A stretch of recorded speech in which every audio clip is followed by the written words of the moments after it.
Kei te kaha whai te kiri pākākā I te tūru o Manurewa, e puritia nei e te rōpū reipa I tēnei wā.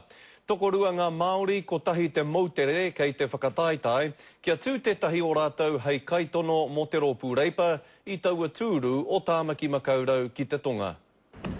He rohe pōti whero, kua roa e puritia ana I te rōpū reipa. Tata ki te 60 ōrau o ngā kai pōti kei konei, he Māori he mau tere rānei.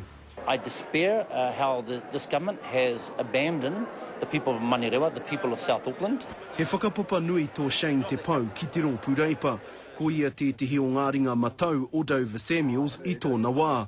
Ina nei kei te whai ia I te tūranga kai tono mo Manurewa.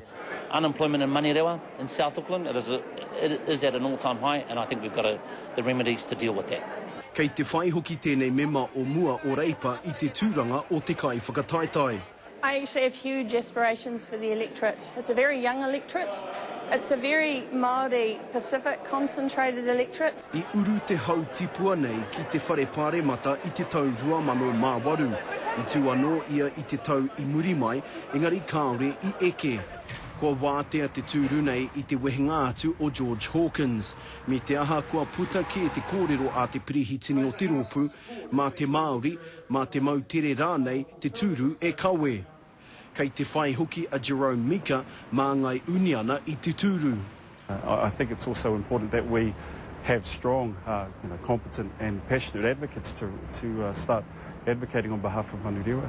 And George has done a great job with the last 20 years. Nō reira, toko toru ngā kanohi prauri I tēnei wā, e whai ana I tēnei tūru. Ko te mahi atu I tēnei wā mā rātou katoa, ko te whakapuapua I ngā kai whakahaere o te rōpū, kia tahuri mai rātou ki te tautoko I a rātou. Hei te marama e haere ake nei ka pānui tia mai, ko wai te kai whakataetai. Roihana Nuri, Te Karere.